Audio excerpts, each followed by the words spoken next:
Welcome to Old Nickel's Zeroes, episode 0. And I'm Christopher, and I'm here with Abram Taber, my co-host on Nickelbackin. Hi. As well as Lee Martin from Jukebox Zeroes. Hey, Lee. I am woefully underprepared today. We'll see what happens. So we're going to do a full-on episode of Nickelbackin tonight, but unfortunately our cohort John was not able to make it, so we decided to make this into a little bit of a backdoor pilot into all of our shows. So with Abe, I do Nickelbackin, I do Old Man Yell at Cloud with Patrick and a couple others. And Lee does Jukebox Zeroes also with Patrick. That is correct. A little bit of cross-promotion going on here tonight. Yeah, exactly. Can you feel the synergy tonight? Which was the original title of the song from The Lion King. You can't see it right now, but this whole recording studio is just covered in charts. Yes. Yeah, we're making it work however we can. Of all shapes and sizes. We got bar pie graphs, graphs. Venn diagrams. As you can see from this chart, our pictographs. bar is much bigger than the other bars. Yeah. So you know it's good. Yeah, so basically, I don't know. We had a good topic that sort of lent itself to this format, this emergency format, so to speak, that we have right now. So, Lee, why don't you do the honors of kind of, I don't know, just talking about what we're going to be talking about tonight. Don't feel obliged to go too in-depth or anything like that, but feel free to just kind of, I don't know, let the kids playing at home know what they're in for. Well, today on the, I guess, pilot episode of this complete nut job of a hybrid podcast, we are going to be talking about the unfortunately latest and most recent album from 80s legends Guns N' Roses. The unfortunately titled Chinese Democracy, which for the longest time was basically one of the equivalents of like the musical equivalent of vaporware. That's like it was the musical equivalent of Duke Nukem Forever, except that also eventually came out. It was underwhelming. Yes, very much so. Yeah, it's nuts. I kind of have a weird history with this album, which is one of the reasons I wanted to talk about it. I've been fascinated with this album for a very long time, well before its release and even post-release.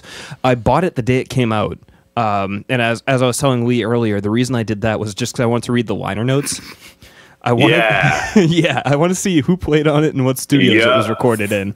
Yeah, it's crazy. Dude, did you see that? I mean, I went and looked at Wikipedia, which has the liner notes. It read like an ad for Apple. There are so many Logic Pro engineering credits. Like, there's like 4 of them. Yeah, Axl gave himself one. Yeah. Yeah, and there's a couple Pro Tools ones, which are like, oh, what? Okay, what a weird credit. I don't know if it was a money thing or what, but yeah, I really. So here's what I think about that. When I was reading it, I was like I was trying to parse that and figure out what was going on there. But I think what it was is that they recorded the album in Pro Tools, like in the professional studios, because that's what professional studios use. It's the Microsoft of recording studios. It's what they use. I think that like when they were in like Axl's house or his garage or like his weird cellar, his recording palatial estate. Yeah, exactly. When like it was him and Robin Fink from Nine Inch Nails working together to like do some tracks. Like they were working in Logic because Logic is like a better platform. Yeah. So then they were like, oh yeah, we were working in Logic. You know, the workers, they use Pro Tools, but the artists, they were using Logic. Touching back on the money thing real quick, and by the way, like I'm gonna be cribbing from Wikipedia this whole night because please do. Did not do any research going into this like I normally would. Yeah, again, just to be clear, John bailed kind of last second, so we're flying loose here. So we're out of our comfort zones, and God help us all, including you, the listener. But anyway, on the topic of money, like right at the beginning, before it even gets into the background section, the very last paragraph reads, with production costs reportedly eclipsing $13 million, the album is the most expensive rock album ever produced. Yep. So that was something that was kind of surprising to me, is that And again, this is going to be with like, I don't know, asterisks around it, but that it only cost $13 million. When you figure the amount of personnel involved, because no, I didn't say only $13 million. I said it eclipsed $13 million. Yeah, but that means it went well over $13 million. Doesn't mean it went well over. That means it made it to like 13.1, 13.2. Otherwise, it would have said almost 13 and a half. So that's the thing that kind of blows my mind, is that this was like 12 or 13 years of recording with 17 musicians. At different points, you had like Bob Ezrin attached to it and like different names like that. Like there's a lot of big names that were involved in this record. That seems like a good price for that length of time for the people involved. Yeah. I don't know. $1 million a year for a record is pretty fucking expensive. Oh, don't get me wrong, it is. But I mean, if you're going to be recording at the studios listed in those liner notes and you have those people involved, I mean, that's who does Axl meet to talk to about his prorate? Because it was something. It was something. There was some figure, I think, deeper in the Wikipedia article that like sussed out what each player made. Oh, like, really? Per day. It was something. It was like thousands of dollars. And they also calculated the cost per song, and it was $937,000 something, I think. Yeah, that tracks for the record label. Yeah, 14 songs. 14 songs. I remember reading at one point in one part of the Wikipedia article, it just says David Geffen offered Axl Rose $1 million to finish the album. Yeah, and that was another $1 million if it actually got out on time. And that was in like '98, right? Yeah, those were $98. Yeah. Jesus, absolutely useless now. One of my favorite things reading about the album, and it was interesting listening to the album with this lens, was that they got 3 versions from Bob Ludwig, 3 masters, and they chose the one without any compression. Well, not so without they picked the highest dynamic range. They actually went for like the technically the best sounding master of the lot. Yeah, which I think that's pretty cool. I mean, as you say, Chris, there's a lot of layers to the record, you know? So the dynamics are important. So I listened to this album today during work while I was getting some stuff done. Me too. And I did it in 3 shifts, which I think is ideal for this album. Yeah, this is a long album. It's a bear. Not only is the album itself long, but each track is just way longer than than you should be able to tolerate. But in addition to that, like Shackler's Revenge is a great example of kind of my philosophy on this. Track number 2. Yeah, track number 2. There you go. There's a Jukebox Zeroes connection. So that's like really the best example of what I think the problem with Chinese democracy is. Which is that by the time you get to the end of the first chorus, you have had multiple guitar solos, you have had multiple call and response vocals, all with harmonies, and like you just have layer upon layer upon layer. And you had like a really jarring like nu metal corn riff. Yeah. But the thing is, like, this is normally how a song ends. Like, a song of this ilk usually ends with, like, the kitchen sink mentality. Whereas Shackler's Revenge, they arrive there by the end of chorus 1. And that's kind of what happens with Chinese democracy throughout the entire album. So, there's something curious about Shackler's Revenge that I think why it's written like that, but continue. Oh, I was just going to say that it genuinely gives me listener fatigue, which is like it's a real thing. Like my ears get sore listening to it, not like in a comedic haha way, but like I just don't want to listen to something for a while because like my ears are numb and whatnot. There's just too much going on. Yeah, I take my headphones off and I'd rather listen to the sounds of my coworkers for a while. I mean, it's like eating too much food. Okay. I mean, on the nu metal topic, there's the title. The album came out in like 2008 when nu metal was pretty much just headed out the door at that point. And then you've got, a song like Shackler's Revenge, which the Wikipedia article lists in the section where it says, "Oh, what genre of music is this?" I think it says like heavy metal, hard rock, nu metal, industrial metal, which it's, as someone who's well versed in industrial music, it's industrial in the most ass way possible. Like how you know a lot of those new metal bands, like just really uninventive music critics would be, oh, they're an industrial band because they have a part that goes bleepity bloop. I saw something. It's a metal song, and it has a section where it goes. I saw something in the '90s that said that Tool was industrial. Oh no! They probably only heard that one opening bit in Stinkfist with the slightly electronic sounding tom drums. Yeah, Shackler's Revenge was first released in Rock Band 2 in 2008. That's where I first heard it. And it's like perfectly designed for that game with all the guitar solos and all the guitar parts. It's like you got multiple levels. You could play along with the rhythm guitar. You could go on expert and play along with fucking Buckethead shredding away. I think I can recall like Harmonix made a really big deal out of, this being in there because I think Rock Band 2 came out before Chinese Democracy came out. Yeah. So there was a whole big promotional thing about, we got this exclusive track from Chinese Democracy coming out. It's like, oh, cool. I'm going to play this other song. So one of the weird things about Shackler's Revenge, and honest to God, I hope we spend the rest of the time talking about this song. One of the weird things about that song is that the chorus is so distinctly Use Your Illusions era Guns N' Roses. Like even with that like little buzzy like Nord synth that did not exist when they put out Use Your Illusion, like picture that chorus over Terminator 2 and it works. Very aptly put. Yeah, I don't know. I wonder if Shackler was Robert Patrick.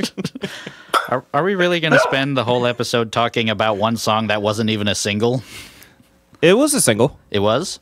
I think. On the Wikipedia article, it said the only official single was the title track, Chinese Democracy. It might have been. Or maybe they mean like it was the only one that charted anywhere. Well, so do you know what the note was that I put for Chinese Democracy? No, go ahead. The note I made for Chinese Democracy says, first song intro could be Godspeed You Black Emperor with shittier production and more orchestral instruments. Like if it had those things, it could maybe be Godspeed. So are you talking about the entire song or just that intro part? Just the intro. And then it just turns into like super overblown, I don't know, crappy guitar. Yeah, that guitar tone is weird. It is such a strange guitar tone. It's not just bad. It's not terrible. I mean, it's weird. Just electric guitars don't normally sound like that. And that's not in like a, ooh, they did something different kind of way. That's in a, what did they do wrong kind of way. Yeah, I like super high gain guitar and instruments, but not in that context. It's too, I don't know, it's too forward. I feel like the only times on the album where the guitars didn't sound like overtly tinny or anything like that were on some of the more, ballady type tracks, which there were an awful lot of on this album. Like before we started recording, I'd mentioned at one point to Christopher, like after a few tracks, the whole album just started sounding like November Rain again, multiple times. Yeah. Especially the track that samples Martin Luther King Jr. speech for some reason. Oh my God! Yeah, Madagascar. Why? Yeah, that was brutal because not only did it sample Martin Luther King, but it also sampled like Cool Hand Luke, which they had previously sampled on Civil War. Oh man! And I mean, Axl, now is not the time to be acting like you are running out of ideas. Yeah. And by now, I mean 2008. Well, 1996 to 2008. But you know what I mean. They had so much time to come up with ideas, if you think about it. Yeah. So you want to know something cool? Former drummer Matt Sorum from Guns N' Roses. Velvet Revolver? The one and the same. So they asked a bunch of former... Why can't Tori read? They asked a bunch of former members of Guns N' Roses what they thought of Chinese Democracy. And it's kind of to be expected. The thing that was surprising to me is that Saul Hudson, known to the Musos as Slash, really liked the album. But this was when he was still on the outside. Oh yeah, he said he was happy to hear Axl's voice. Yeah, and like we said, that's when he was still on the outs with Axl. So I mean, that was kind of an impressive compliment from him at that point. And Steven Adler, who was fired from the band in like '90 and is still like interviewed for reasons unknown to me. He said that he hated the album, so it was kind of like a polar response sort of thing. Like Duff McKagan loved it. Tracy Guns, the original Guns N' Roses guitarist, said he thought the album was overindulgent, sterile, and not that exciting. Well, I'll tell you, the Matt Sorum is the champ in terms of former Guns N' Roses members, in terms of his thoughts on Chinese Democracy, because he said it is a toe tapper. It's a real bunch of sassafras. Yeah. It's so good. Really gets the old hips a shaking. I want to listen to it on my way to the haberdasher. It's so good. And then another great thing is any fans of the track Prostitute, the final song on Chinese Democracy? I didn't get to it. It's not a bad song. I think it suffers basically from its placement like way at the end of this album of 14 tracks of like 6-minute plus songs like we was saying before. But actor Nicolas Cage declared he is a fan of the band and described Prostitute as, and I quote, incredible song. Wait, hang on. He declared himself a fan of the band then? Like during Chinese Democracy? I mean, like that's the album he chose to become a fan with. Yeah, he's like, hey, sad. this band Guns N' Roses. You ever heard of them? Other than the fact, it's like being, what's your favorite Wu-Tang Clan member? You God. So I can't comment to the timing other than the fact that he is a big fan of the track Prostitute. But yeah, he said he is a big fan of the band. So I assume he probably picked up on them, during Lies. I don't know, Spaghetti Incident. One of those big albums. I honestly can't picture anyone, anyone who like their gateway album wouldn't be, Appetite for Destruction. Yeah, no, I was being facetious. Okay. Well, in that case, I think I've actually listened to more of this record than Appetite for Destruction at this point. And I'm being genuinely, I'm being 100% sincere at this point. I like this album more than I like Appetite for Destruction. Really? Well, yeah. It's got more of that, it's got like some industrial elements. Like, I don't know, I had marked for one song, I was like, this could be an Earthling outtake from the start. There is certainly some of that, yeah. I also said Better sounds like a standard 2000s pop song. In the chorus, could be Miley Cyrus. Yeah. I was talking to Phil Fleming today, who guested on Old Men before and hosts the Dweezil Show and on the Town with Jukebox Zeroes. Also been on Jukebox Zeroes and hosts On the Town with Mikey D on WMFO. But we were talking about it, and the first 5 songs of this album, I think, are great songs. Like, the production may not be there, and like it might be a little dated even by 2008 standards, but they're actually like, if you like put melodies to chords and like just, I don't know, listen to them as songs as opposed to whatever all the other nonsense is, like, they're cool songs. I kind of agree. I mean, I don't know if I necessarily would go so far as to call them great songs, but they're definitely like, much more highlights of the album than as it goes on.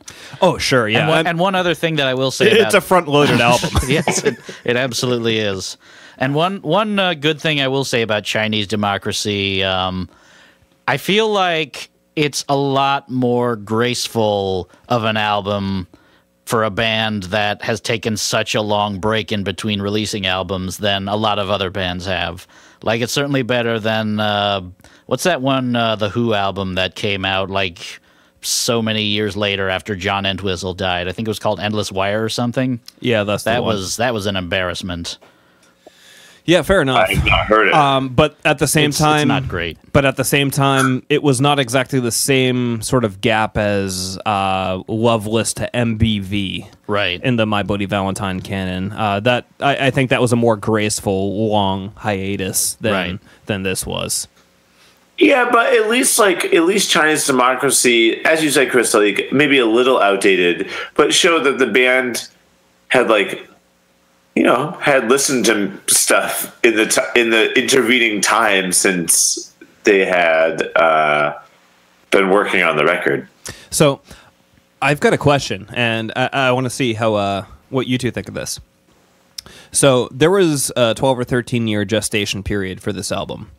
Axl first announced it Well, they started tracking in like 96 or something like that. Axl first announced Chinese Democracy as the title in 99, and then they finally released the album in 2008.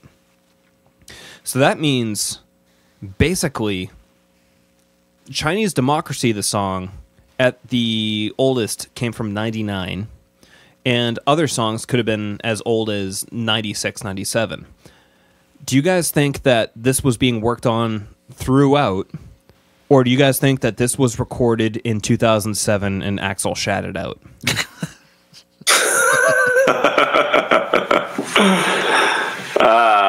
I might say that might be the case for certain tracks on the album. Certainly some of the more... I could totally believe that a lot of the more November Rainy sounding songs could, you know... Yeah, I could believe that. But for like Shackler's Revenge and that sort of stuff, no. Those just sound so in tune to like a very specific period of time that if it like... And there's enough overdubs where it must have taken them at least 7 years to record. If it came out, if it was recorded in 2007, they would have been just laughed out of the studio. Fair enough. Unless they recorded it in like, I don't know. And there were enough people that were involved in the record that were like, had worked on it years before that didn't end up being on the record when it was released. So it's like clearly the songs have been worked on. I love, one of my favorite credits was the Youth credit. Yeah. Youth worked on Prostitute. Yeah. It's like demo, arrangement demo something, and like initial. I don't know. It's some weird credit. I have the personnel section on the Wikipedia page just sort of queued up right now. Would you guys like to just sort of go down it one by one? I think so.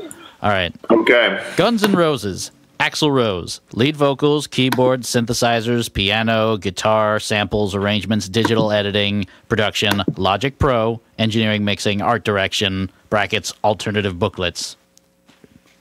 Robin Fink, guitar, keyboards, acoustic guitar, arrangements, editing, and initial production.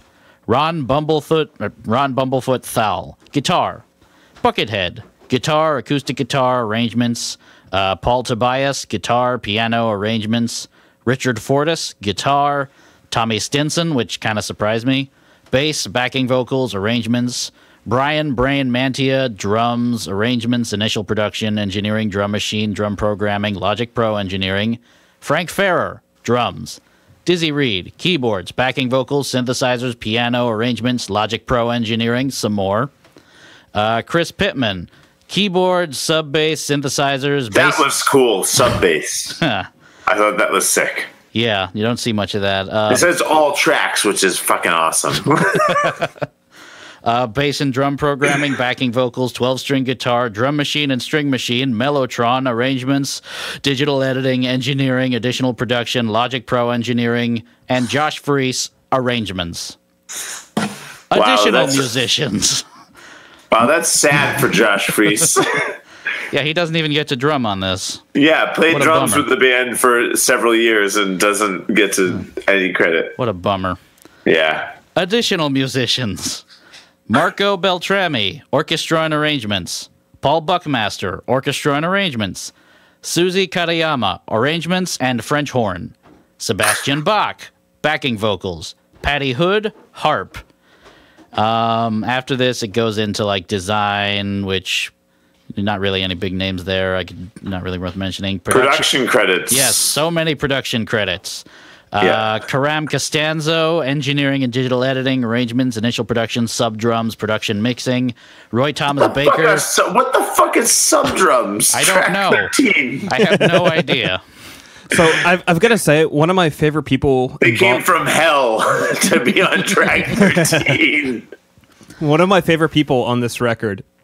And just only tangentially on this record, technically, because they did vocals on one song, which I feel like for this album, that's not an accomplishment because so many people were involved.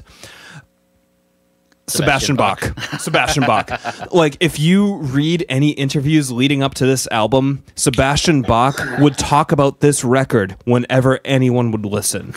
And it just fills my heart with joy to find an interview with Sebastian Bach when he would talk about Chinese democracy before it was released. Yeah, he was being a remarkably good sport about that sort of stuff. Yeah, and it was just like, oh, wait a second, I'm not in Jekyll and Hyde anymore, and people will listen to me if I talk about Chinese democracy.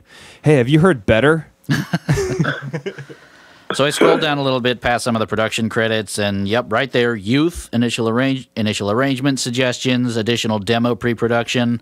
Here's one that kind of... Initial arrangement suggestions! That's what it says. In addition... Hey, you should turn this knob. You should turn this knob this way. Additional demo pre-production. Hey, thanks for, like, telling us we should turn that knob or... put that plug in on that guitar. So this album, I think you guys should finish it. Yeah, it's a little wacky.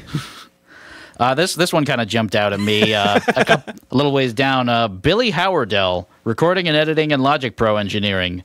He of A Perfect Circle. Yeah, so you know what that must be? That must be from when he actually worked for Guns N' Roses in like '96. Oh man, he must have actually going way back. Yeah, no, he must have actually been like an employee of Axl Rose prior to A Perfect Circle actually having like their own deal and him being able to do his own thing. Oh boy. Yeah, he was one of their guitar techs. That's insane that it goes that far back. Yeah. Yeah. And then he stole Josh Freese from the project. Right. I mean, you were away from the mic when we were talking about it, but Josh Freese did not even get to play drums on this album. No, but he did some arrangements. He's knowing his luck, they weren't even drum arrangements. Yeah, I mean, I could just hit one drum. Supposedly, Brain re-recorded all his drum parts note for note, I believe. Yeah, it stands to reason. Yeah, I mean, Jesus. So you want to know the most frightening thing about this record? So we talk about, like, to this day, it's like it's a cultural milestone in terms of like it's like a cultural reference point. Like Maynard was just quoted recently saying something about how the next Tool record is their Chinese democracy. So much too. Yeah. I mean, just whatever. It's basically a milestone for that reason. They started, so let's be generous and say that Chinese democracy was started in 2009 when Axl announced the title. Not the case, but let's just be generous and say that. Mm-hmm. That means that it was 9 years from conception to release. 2009, you mean 99? I do. Thank you for correcting me, my friend. So, yeah, 99 to 2008. So that's a 9-year gestation period, which, again, I think we can agree is not realistic, but let's just use it for the sake of this argument. This album came out 10 goddamn years ago.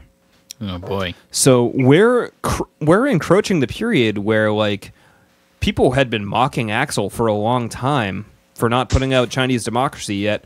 Where's the follow-up to Chinese democracy?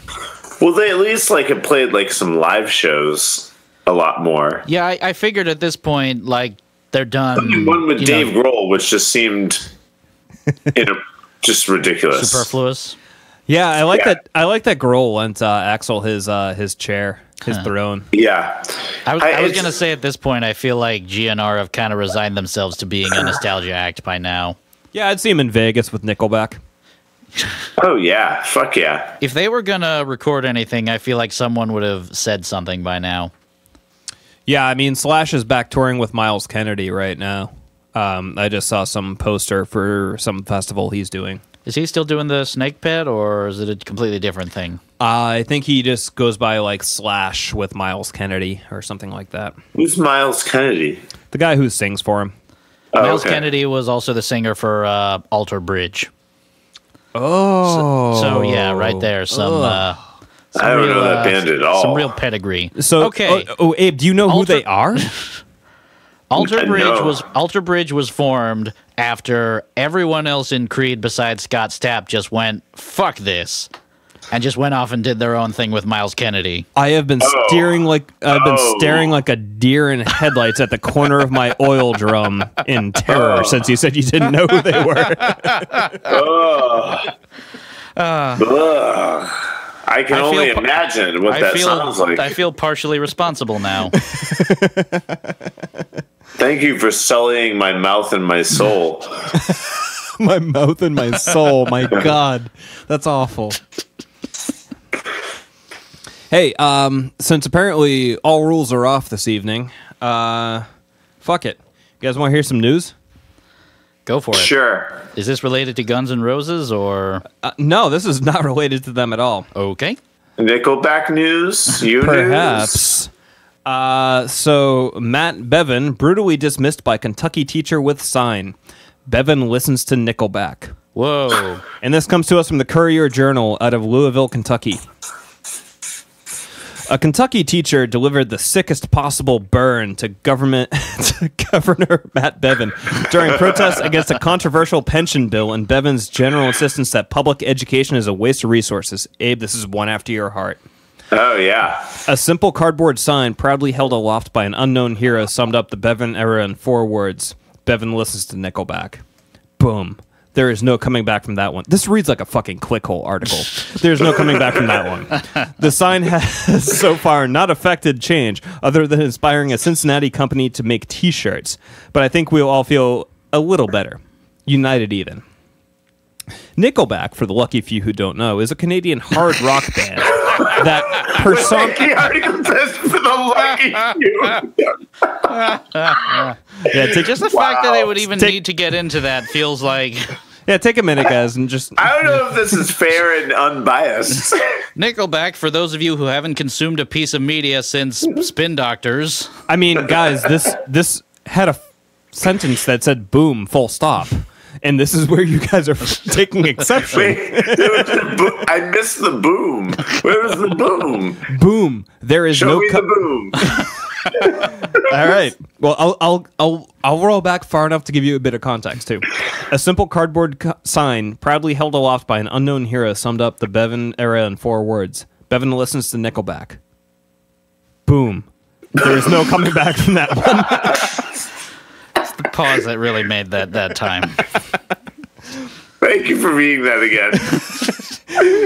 Nickelback for the lucky. It's not just the pause; it's just how deadpan you were. Just like. Well, I mean, this is someone got paid to write this. I mean, I like my job, but I would enjoy getting paid to just like be able to like phone it in like this too for something. Nickelback for the lucky few. $20. $20 well spent, I'd say. So for the lucky few who don't know, Nickelback is a Canadian hard rock band that personifies the idea of the lowest common denominator. Its entire catalog is comprised of brutally average anthems to the obvious.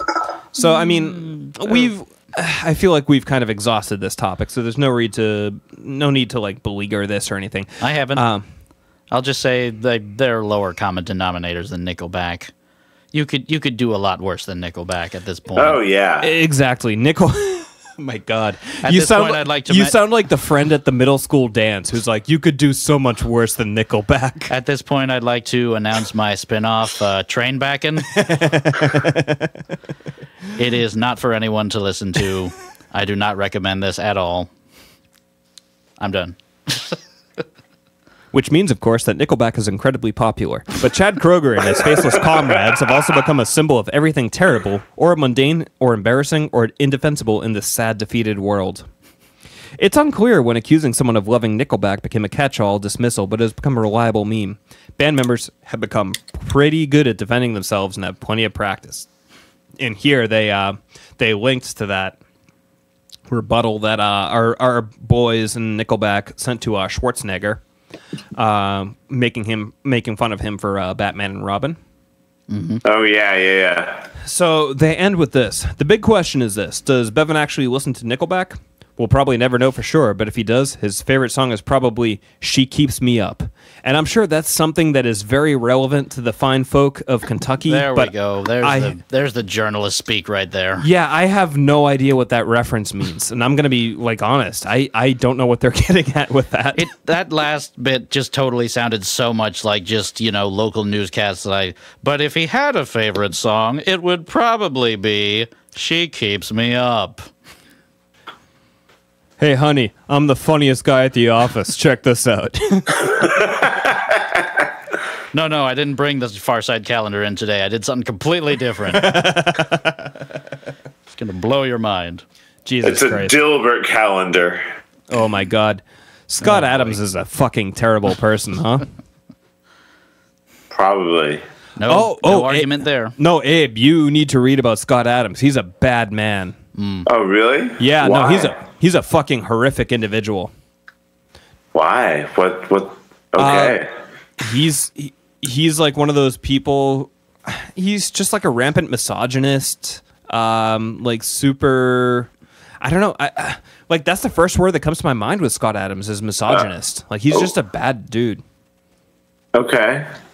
If you ever like pay attention to his Twitter feed, he's really like, starting to drift into like Alex Jones territory. And I don't mean in terms of like conspiracy, but in that just sort of like I am a specimen kind of thing like that. It's just like, no, go away. Yeah. I like to hope in the back of my mind that he had absolutely nothing to do with that really good animated series from back in the 90s. I hope and pray. He probably didn't. I mean, he probably just sold the IP and had actual writers work on it. Yeah, Because, I mean, if he had written for it, it probably would have just been like, women can't have jobs. All right, I feel like we've done enough here. We've done enough damage to all of our brands that we are working My with. brain is. Are you sure you ran guys don't over. want to talk about Shackler's Revenge for 2 more hours? I mean, we could. Is this the I first was episode? hoping more for like 3.5 hours, maybe. Could this very well be the first episode of Shacklebacken? This is the last episode of whatever it is. Lee, what do you got going on? You got anything you want to plug? Just go check out mine and Patrick's podcast, Jukebox Zeroes, where we review incredibly infamous albums from history. I guess we can't review this one anymore. Well, it's not that infamous. I mean, it's not like bottom 30 of Metacritic or anything. Yeah, but it's got enough of a story behind it, Sure, whatever. You got anything else? There's crap all over my idea or something like that. I don't even care anymore. You got But any no, show? like this will date this. But if you, I don't know when this is coming out. But if you check out our next episode, we'll be on what's widely considered David Bowie's worst album, Tonight. Oof. Yes, and that'll be with special guest Scott Kurland, the host of Kurland on Film and Writer's Bagel Basket.